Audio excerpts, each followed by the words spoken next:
Я короче, телевизор номерса. Короче, гитара тут гитарист.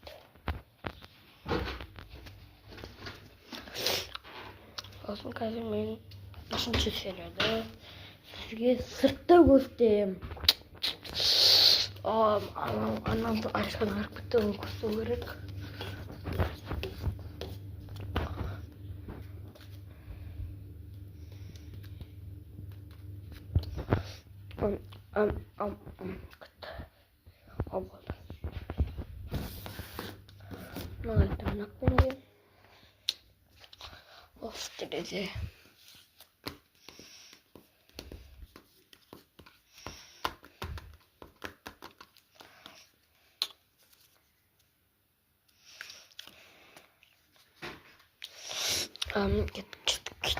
Guys, I'm not going to stay here.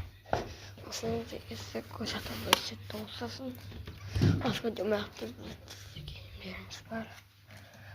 Oy yamay ay. Hadi koş. Kimdir?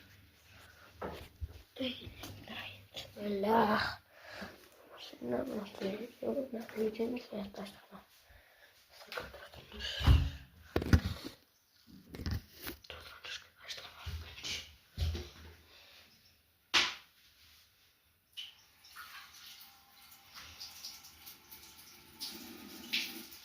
Ну, комнату коркомоса було.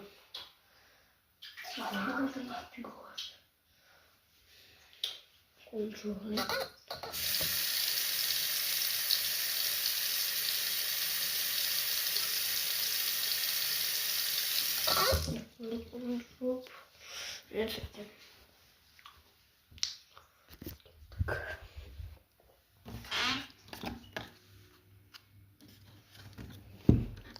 Bismillah.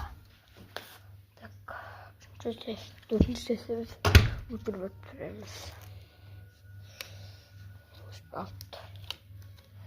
Ушиш.